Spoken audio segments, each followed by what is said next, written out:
Yo, what's going on YouTube? Hey, so we've got this hype video here. Don't believe the hype. We wanted to watch it with the community and see what it's all about. So we're going to watch it. We're going to talk about it. Share your thoughts. If you're watching this video on YouTube, please do leave your thoughts on it in the comments below. Open-minded. Let's do this. Before we get into this week's video, I just wanted to say a big thank you to everyone that's been following and supporting the channel. We've recently just passed 150 subscribers, long ways from our goal, but I just wanted to say thank you to everyone that has been there. Also, I've noticed that the majority of you watching the videos are not yet subscribed, so please make sure to hit that sub button and ring that notification bell so you know when our weekly videos go live for you. Ashes of Creation, a new MMORPG being made by a small independent studio, heralded by many as the next big thing, the savior of the genre, the MMO we've all been waiting for, the one that will bring disenfranchised players together and provide the gameplay experience absolutely every MMO fan wants. Will this new MMO be the game to fix all the issues and save the entire genre? In a word, no. In many words, let's look at the original Kickstarter, the team behind it, the media hype for it, and the reality of what they currently have, and then have a grounded discussion. Ladies and gentlemen, welcome. I'm Josh Drive-Hayes, and today I'd like to take a brief look at the upcoming MMORPG Ashes of Creation. What is it? Who's making it? And the insane levels of hype that have been generated around it. What we can come to expect from this game, and then what players are actually expecting from this game. I believe that the insane levels of hype that have been generated around this MMORPG is probably the single most damaging element currently out there for this game. I just gotta say, I love this dude's background. This shelving with all this stuff going on, I love it. I love it. He's made a good point. I don't think this is the game for all that's going to cure all MMOs, because the studio stance is the game's not going to be for everybody. Simple. You will never make something that pleases everybody. Their expectation is way too high for this game, and it will ultimately end up harming it more than it helps it. I've seen people in my video comments on my YouTube videos, on my Twitch streams, in my Discord, and general people on Twitter saying, don't even bother playing any other MMORPGs because Ashes of Creation is going to eventually release and just blow them all out the water. People are preaching the gospel of Ashes of Creation above all else. Now, I'm not saying it's going to be a bad game at all. In fact, it's got the potential, from what we've seen, to be a very good game, even a great game, dare I say it. But it's never ever going to live up to the unrealistic expectations and the unrealistic levels of hype. People are hyping this up to such an unbelievable level that no matter how good it is, when it releases, it will ultimately disappoint people through no fault of its own. That's an important part. I think the hype and expectation will probably backfire. I 100% agree with that statement. There is the hype can raise people's expectations to a point where it's just not achievable. And that is something that needs to be cautioned. It's only as hype as you make it out to be. Well, as a community too, though, right? I mean, yes, a lot of us are falling in love with what this game can be and what it looks like to be. I am a fan of this game already, and it's not even in Alpha 1 yet, right? I understand that. That being said, I am cautiously optimistic that it will achieve what it has set out to achieve. He does make a very good point. You need to temper your expectations. As an individual, you need to temper your expectations about what the game will be. I would rather be surprised at how good it is than disappointed that it didn't live up to my expectations. It is a bit of a clickbaity title. I feel like he's speaking to the point of the title already in the video. Ashes of Creation is a new MMORPG described on its website as an experience where everything is permanently impacted by your actions. Explore, trade, build, and let the world take form. From your imagination through your will and into everyone's reality, what you create will be the cornerstone of the next explorer's ambition. So straight away, we've got some bold claims of interaction and player creation within a permanent shared overworld. This system has been seen before in more hardcore MMOs like Mortal Online or Life is Feudal, where players can place buildings or shared crafting items, so this is possible. It's also often used in survival games where player-created structures are often the focus of PvP gameplay, so we'll look at this more later. Ashes of Creation is being made by Intrepid Studios. Over on their company website we can see some quotes from the media about Ashes of Creation, with PC Gamer calling it the most anticipated MMORPG, MMORPG.com labelling it as Kickstarter's most successful MMO, and IGN saying, "We may find ourselves in love with the MMO again." That's high praise, that's exceptionally high expectations. So let's take the Kickstarter angle and have a look back at how this project began. Ashes of Creation was a Kickstarter MMO, describing itself in the opening paragraph as the rebirth of the MMO. Most anticipated. We may find ourselves in love with the MMORPG again. These are hype building statements. They are not selling anything though. They are not saying this game is going to be amazing. They are saying that they think it could be. That's what these statements say. Kickstarter's most successful MMO? Probably. That just means that a lot of people invested into it. That means that the game generated a large Kickstarter fund. And it has continued to develop income since Kickstarter. This is all that means. This is not saying this game is going to be amazing. This is not saying that this game is going to be the best MMO ever created. That's not what these statements say. Careful on how you read into things. Say they're hopeful, right? They're excited at the potential, at the possibility, and that is what Intrepid has portrayed thus far, is potential and possibility. Execution will have to wait to be seen, and they have not been afraid to say these things. Intrepid is very self-aware, if you will. He's 100% right that the community is what is hyping this up to the point where it's going to be overhyped and expectations are going to actually exceed what Intrepid is even trying to achieve. But yeah, I just wanted to address that because I feel like he's kind of saying that these companies are saying that that they're hyping this game and it's going to be the greatest thing ever, and they're not. They're saying it could be. Expectations. So let's take the Kickstarter angle and have a look back at how this project began. Ashes of Creation was a Kickstarter MMO, describing itself in the opening paragraph as the rebirth of the MMORPG. It then explains the evolution of the game comes down to what players decide to do. If you want a city or a marketplace or the comfort of your own home, it's up to you to build it. Or if a city is encroaching on your territory, it's up to you to destroy it. Now, giving players this level of freedom is always a gamble, because often people are more focused on the destruction instead of the creation, but we'll come back to this too. The change paragraph lists some very strange in-game weather and landscape interactions, saying the game will have quiet autumns and devastating winters, or a volcano that threatens to level a city,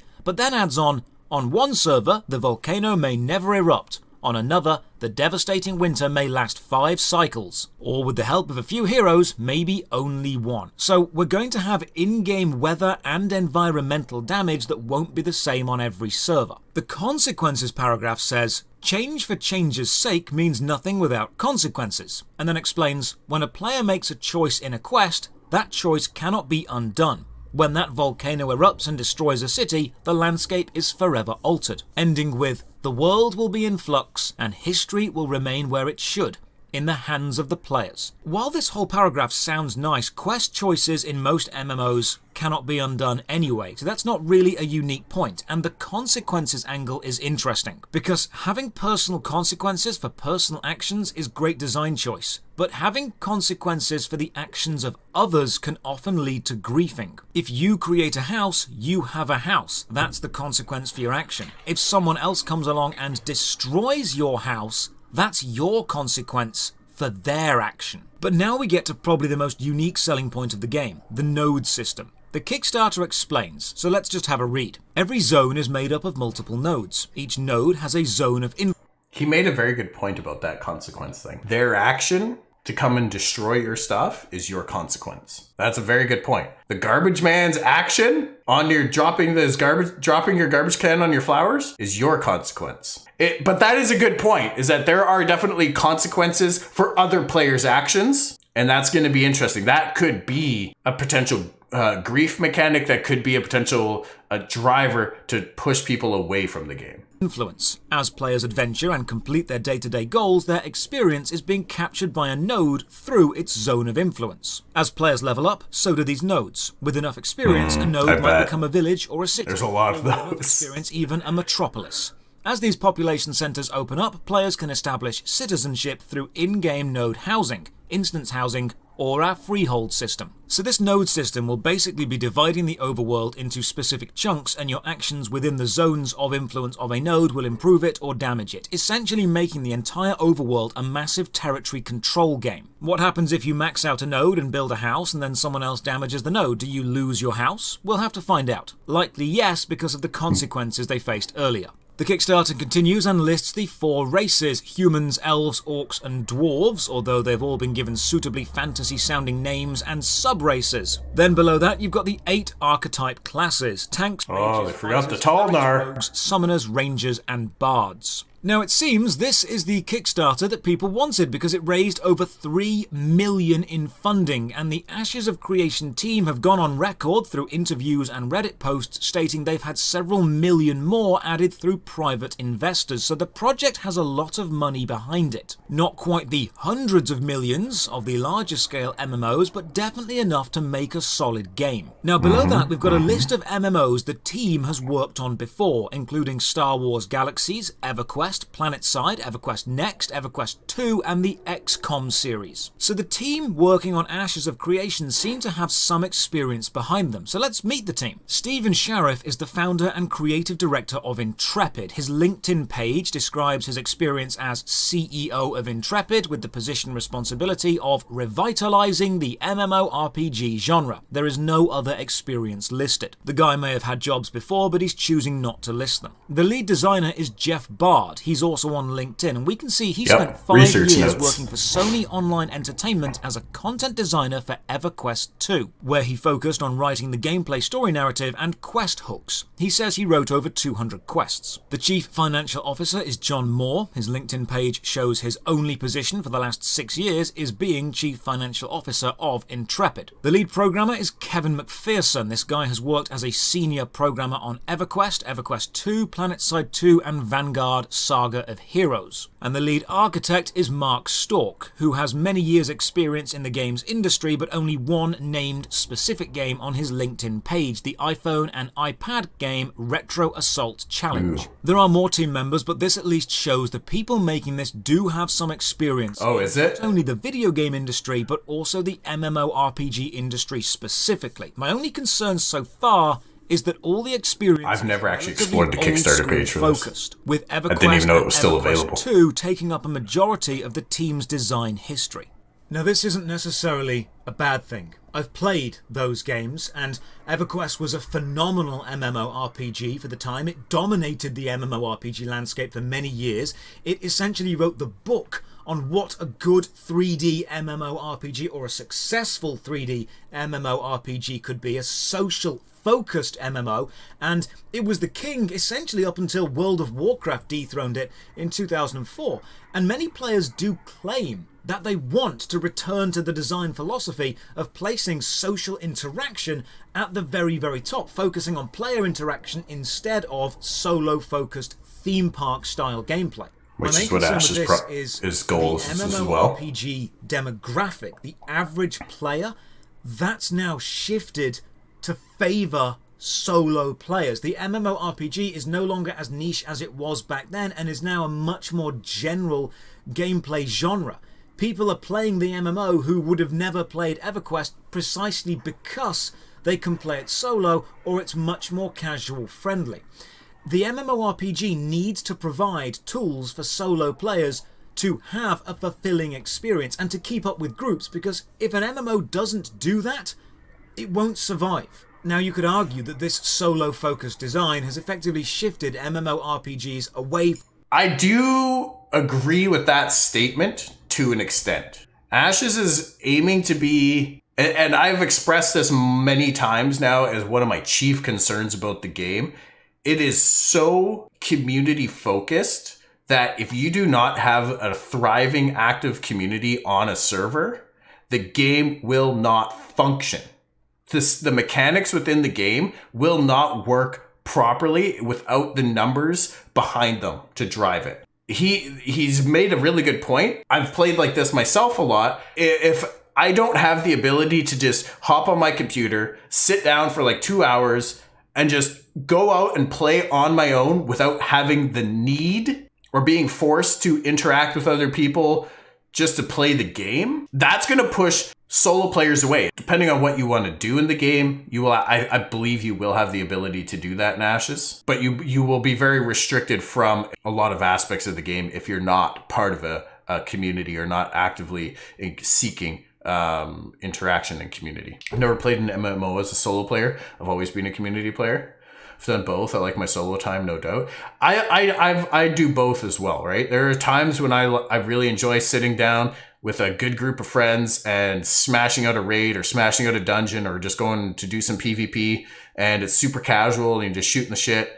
Maybe knock back a couple drinks and just have fun, right? But I also like to just sometimes sit down and it's like, you know what? I've had a long day. I'm mentally done. I just want to zone out in my game for a couple hours before I crash. And then I'm looking for more of a solo thing because I just don't want to people anymore, you know? I need MMOs, need both. I love me some solo content and watch Netflix on the side. Absolutely. The only solo play I do is crafting, gathering, and decorating. And that is something that's going to be very soloable, right? Even just going out farming to kill monsters, crafting. There's a lot of things I think you'll be able to do solo. And you know what? Maybe if you're in a guild with a group of people and you're just going to go do a dungeon that you guys have cleared a few times, you can be like, guys, I'm not going to be on comms. I just don't want to people. Let's just go in and do our thing. We all know what to do. No, I know there's not going to be any looking for group function. I hope that there's at least a chat channel that is at least node wide or zone of influence wide, that you can be like, hey, I'm looking for a group to go and do this content. Any takers?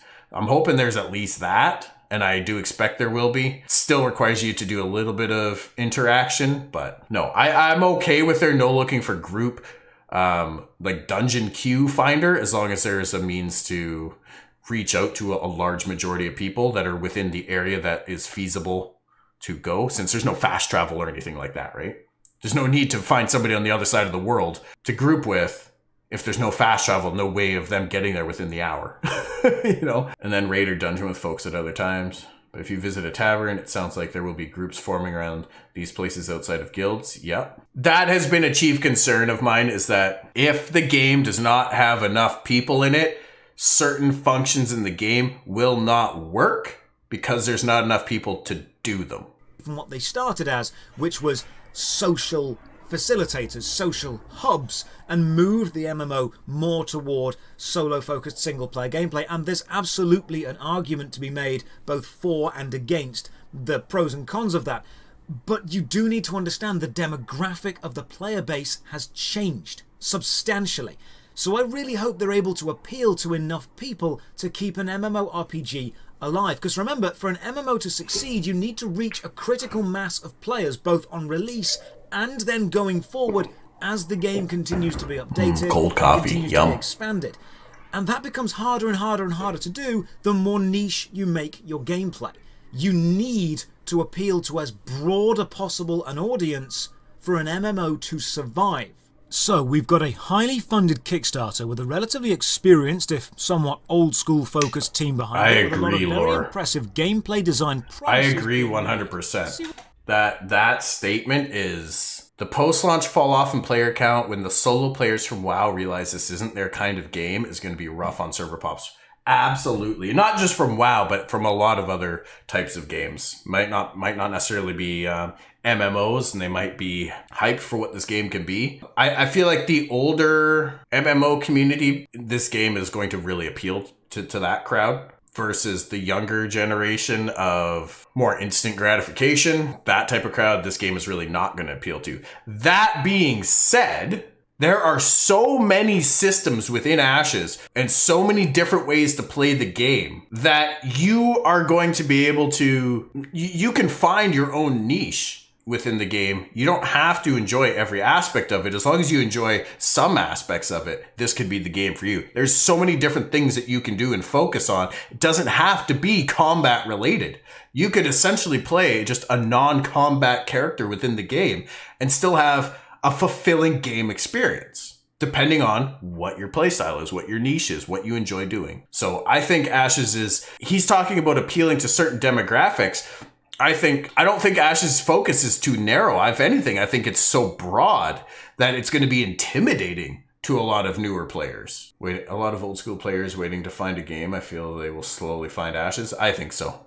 I think a lot of people. I know server transfers aren't going to be a thing, but Intrepid needs to be very, very on top of server populations and merging servers when necessary. They 100% need to be on top of that. Those who grew up on the theme parks are going to feel some sort of struggle with the sandbox. Yeah. I think people that are really, really ingrained in like retail WoW right now, I'm going to pick on that as an example. That crowd is not going to enjoy Ashes unless they're just there kind of killing time waiting for something like Ashes with the understanding of the differences in the game. That's kind of why I went back to WoW Classic, because a lot of that was very bare bones and didn't have all of those super fancy perks or features in the game. And it gave you that more raw experience that you're going to have in Ashes. It required a little bit more community to do things. Yes, you could go out and solo things, but if you wanted to dungeon or whatever, yeah, you needed to find a group. Unless you're a mage in AoE farming, but yeah. I'm not trying to dunk on WoW. Neither am I. Like, I'm not trying to dunk on the game. Obviously, it's done very well. It's a very successful game, and that is for a good reason.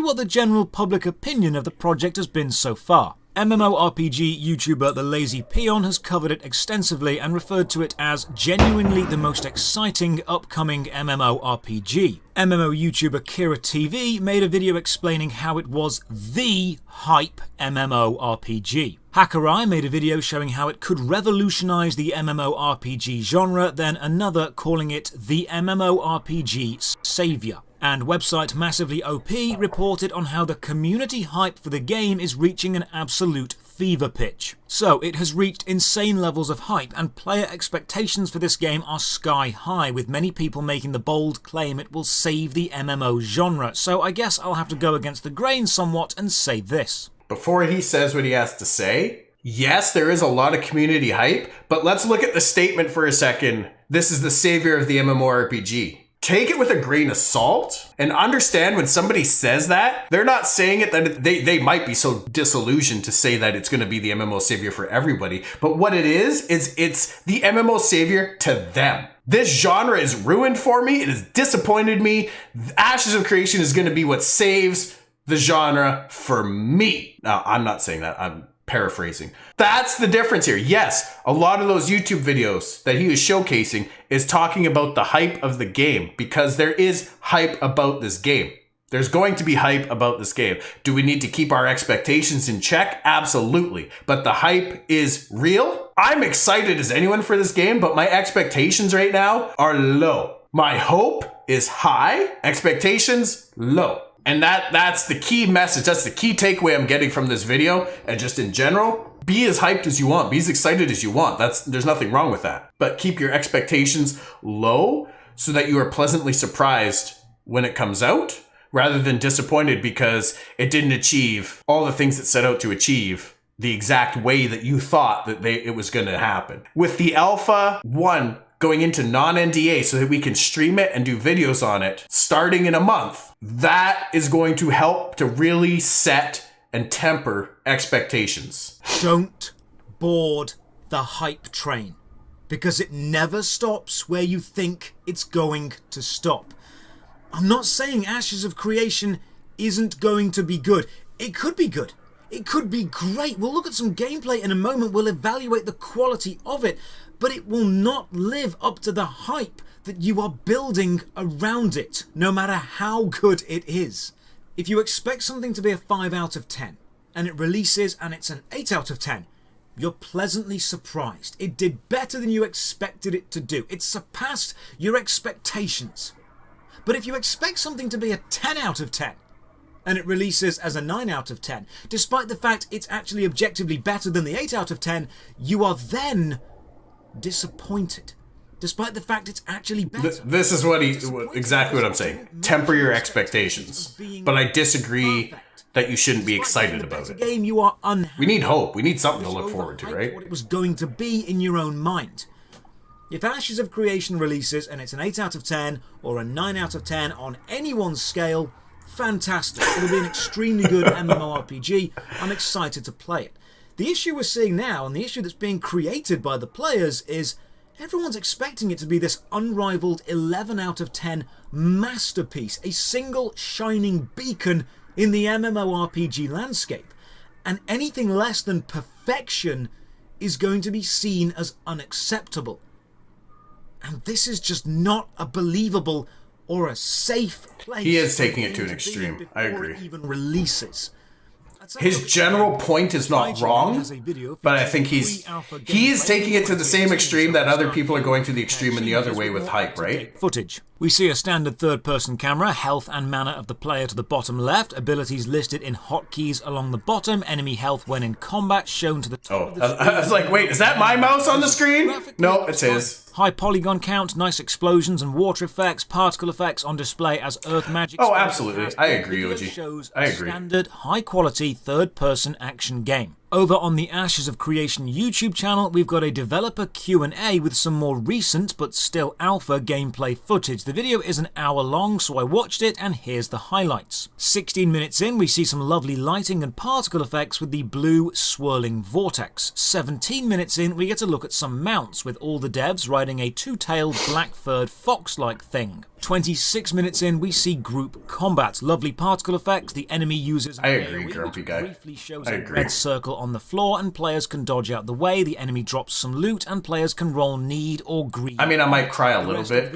As a content creator, I've put a lot of stock into this as being kind of my future for content. Created aspect they've been heavily pushing, the main old school design. I'll be honest, I don't know because the what I'll do. Shown is good, but nothing groundbreaking. Where is this player-controlled node system they've been relying on so heavily? While searching the official Ashes of Creation YouTube channel, the last mention of nodes I can find, specifically nodes, is 2 years ago. So I checked the Ashes of Creation subreddit, and before I could even search for the word node, I see these two threads, one explaining how the game is still years away from a full release, and one begging people not to pre-order because you know how bad pre-orders can go. Searching for node on the subreddit links us to this YouTube video with some more alpha footage of the exact moment a node levels up. At 48 minutes and 20 seconds into this developer video, you can see the moment in this small settlement. It instantly upgrades to a fortified city. It's not a slow building process, it's an immediate switch, and any player standing where a new asset is about to be placed, as the developer is in this video, is warped out, using the developer's words, of that place and put next to wherever they were standing. The video is from March 2020, so we can see the node system does in theory work. It's just an immediate upgrade from rank A to rank B and an immediate graphical change. We've also got multiple YouTube channels now springing up, all dedicated to covering Ashes of Creation gameplay and class releases, likely all banking on it being the next big thing and riding that wave. So where does this all leave us now? We've seen proof of third-person gameplay. We've seen some nice graphics. We've seen the node system even does, in practice, work. Damn, Narc's doing with good, all of that,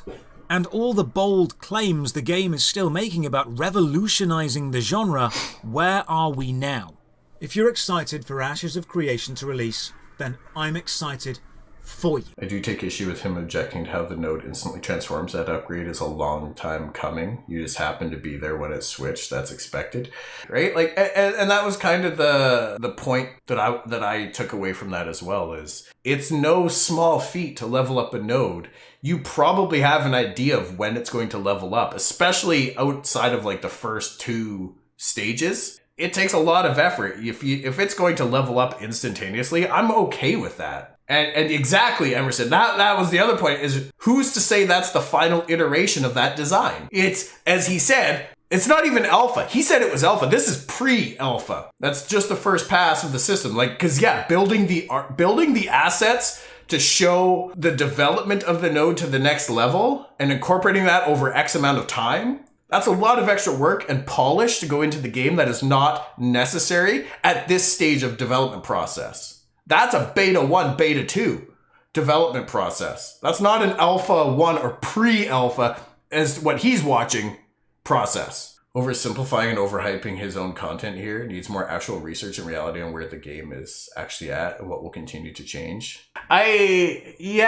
Perhaps. I think he is definitely on, like, he's talking about overhyping Ashes, and he is very much on the opposite end of the spectrum about how you really shouldn't be doing that. So it's a lot of some of the points he's making in this game is very accurate. Okay.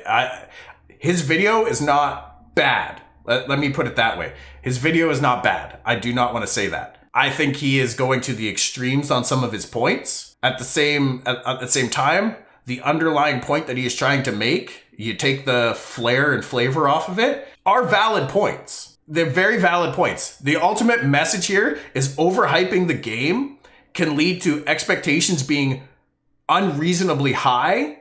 And therefore, when the game delivers, as he said, if you're expecting a 10 out of 10 and it drops at a 9 out of 10, that's a very good game, objectively speaking. But if your expectations are above that and it comes in below, then yeah, there's going to be an element of disappointment there. And a lot of people are going to be turned away from the game because of that, because it didn't meet their expectations. So he's making a very good sub point here. And I don't want to take away from that. Josh is looking at the game at face value from info available from Intrepid themselves. Goal of it is just to tell people to temper expectations, not a review or info dump. More or less. He is, but at the same time, Zenfarty, he is dumping info. And I feel like he's doing it out of context or without the understanding of the game. Well, I shouldn't say understanding, but he's not actively portraying where the game is in the development cycle. He did mention it was in alpha, but that was actually wrong. It's pre-alpha, and he's not iterating that when he should be, in my opinion. Today's Gersha, he does have some good points, and yes, he is going to the extreme for some points. But I also want to issue a call to reason. It's still early days in the development, and while Ashes of Creation is probably going to be good, if it follows player feedback and it follows a decent development schedule, there it is. It might even be great if they take their time and make the best game they possibly can. Will it be able to stand among the big five? Will it be able to stand up there with the Elder Scrolls Online or Final Fantasy XIV or RuneScape? Who knows at this moment? The single biggest issue the game is facing right now is not developer contact. It's not updates. It's not communication. It's player expectations and the unrealistic level being placed upon it. Please remember games like No Man's Sky, Cyberpunk, WildStar, Duke Nukem Forever, the first version of Final Fantasy XIV, first few months of the Elder Scrolls Online, Spore, Fable, Diablo 3, hell, even Guild Wars 2, when it released, it was hyped beyond belief and then met with disappointment despite being a very good game. When you overhype games, you create a situation where even if the game is great, it's never as great as you thought it would be in your mind, and you're always disappointed because Diablo 3 was a good Ashes reference. of Creation has so far shown us It may have been hyped, I don't know, but it did not release as a good game. to make it a reality, and they've been releasing It released terrible updates game. showing us progress. So unlike most Kickstarter MMOs, I believe this one will actually eventually end up existing. It's got some pretty lofty aspirations, and claiming it's going to revitalise the genre, that's bordering on arrogant. But it probably will be a decent game. But stop hyping it up, and you're probably going to enjoy it a hell of a lot more. You know how games like Valheim just came out of nowhere, ended up being quite good, and we all liked them? That's because no one expected it to be perfect. We were just happy with a really good game. If we keep expecting Ashes of Creation to be the saviour, we're going to be disappointed. The player interaction that it's discussed, the building, the establishing of trade routes, the cities and the player creations, that does concern me. We've seen things like this in Albion Online, where it often means higher level players hang out at the PvP zones and gank the new players the moment they step into any kind of PvP territory. We've seen in Shroud of the Avatar how when you give players the ability to construct anything, they just make garish monstrosities in the overworld, immersion-breaking structures. And honestly, nothing I've seen from the pre-alpha or the alpha footage is world-changing. It's good. We've got third-person action camera, action combat, hotkey abilities. We've got nice graphics, a good node system. They've shown it works. But nothing has shown me they'll reinvent the wheel.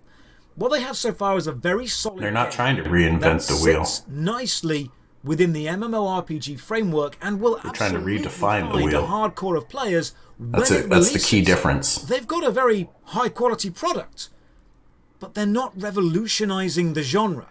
And to think that they're going to on release is setting yourself up for a disappointment. I'm not saying don't look forward to it. I want you to be excited for things. Hell, I'm excited for it.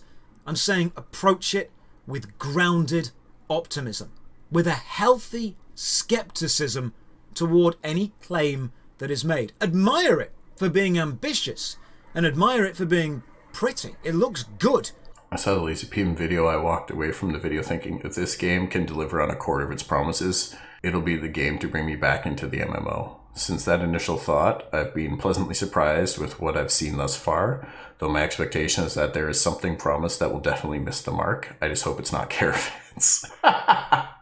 Yeah. That's very true, right? Like, and I feel like he could have done away with a large part of this video and still got the message across. Because that last chunk that we just watched, I feel like he hit the nail on the head with what he said. And we do need to temper our expectations. The hype is there. Okay, hype is there. It's going to be there. As long as there's content creators out there, hype is going to be there. Okay, because that's what we do. If I was just sitting here being Debbie Downer about everything, you guys probably wouldn't want to hang around and have a conversation and talk about things and shoot the shit and laugh, you know? So the hype is real. We do need to temper expectations. They have made lofty promises to revitalize the MMO genre.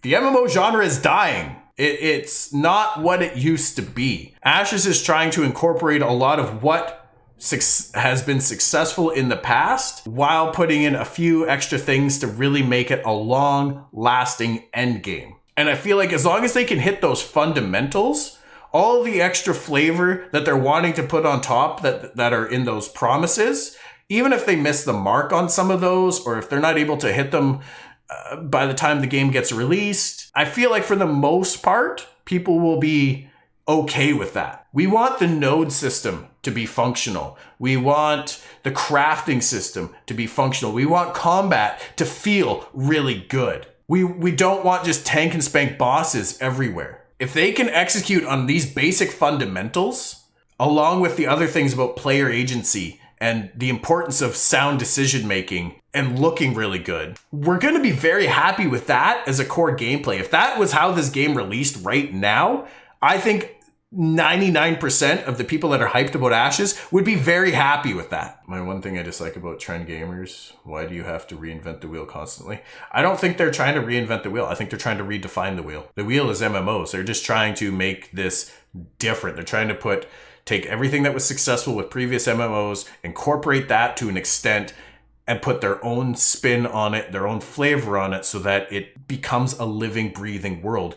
Take all those old games, combine them into something with what we have now available that we can achieve with our current technology. That being said, the studio, Intrepid, is doing a good job to try and temper expectations around the game. They are doing a good job that way. This is 100% community, and he is speaking to that. He is speaking 100% to the community as far as expectations go and managing those expectations. But it is on the individual to, as excited as you are at the potential of what this game could be, to manage your own expectations. As many of you guys have said here in chat, we're all super excited about this game. If it released and only was able to, yes, achieve a quarter of what was promised, that's on us to manage that. Steven responded in the YouTube comments if I recall. All right, we'll have a look after.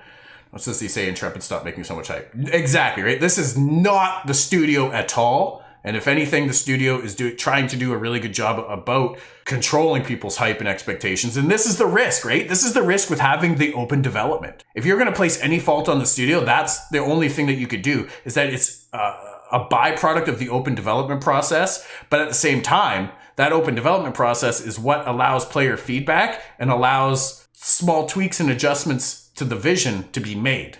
But They have a vision and they are very good at sticking to it. They're aware of scope creep. Not until it's been released for a few months or a few years and it's settled into its actual place within the MMORPG sphere. Let it release, let the players evaluate it and see where they think it belongs in the tier of quality, and then let it continue to have a life as long as it can sustain. Yeah, it's not going to be released for a few more years yet, and maybe it's going to be here to stay. Who knows? Hopefully it won't be another flash in the pan. But you're not helping anyone by hyping it up as the next big thing before it's even released. Remember that everyone was super hyped for Albion Online, and while that has found a substantial and hardcore player base and is still definitely a healthy population size, it's not the world-dominating force that everyone claimed that it would be. So I say again, look forward to Ashes of Creation, but don't board the hype train. I don't like that statement. I look forward to playing Ashes of Creation on release. I wish the devs all the best, and hopefully I'll keep up with its development cycle. But I'm keeping my expectations. I don't like that statement to not board the hype train. Tempered. And unless just do it objectively. I suggest you do the same. Be excited, be happy for the game, get involved with the development process. Let me know in the comments below, and doesn't necessarily mean think it's the end-all be-all of all games, right? Okay, so yeah, we do have a response from Steven here, so let's read it here and see. Hey Josh, appreciate the vid. I tend to agree that in most cases, hyping a game in development can raise expectations to unattainable heights and ultimately negatively impact the impression upon release of a game. With that being said, though, I would caveat there is a clear distinction between hype and excitement. Players should feel comfortable in expressing their excitement for a game or company based on solid reasons. Whether that excitement is for things like graphics, designs, gameplay, philosophy, customer service, community interaction, transparency, etc. When projects get this type of support and feedback from fans, it helps the development by motivating the developers and, dare I say, the industry in a few ways. Consumers, aka players, have a very powerful voice when it comes to expressing their content or discontent with the direction of a genre or project. And it's important to use that voice so companies can navigate better when catering gaming experiences for their audiences. So in summary, tempering expectations can be a good thing, but don't be afraid to express your excitement or support for projects that you feel are doing a good job in specific areas. And he said exactly what we've been preaching this whole time. There you go, guys. That was this one. This was a much longer take on this video than I was expecting, but I feel like it was it was a worthy watch and a worthy discussion. I'm happy I watched it with you guys. And yeah, sound off in the comments below what your thoughts are.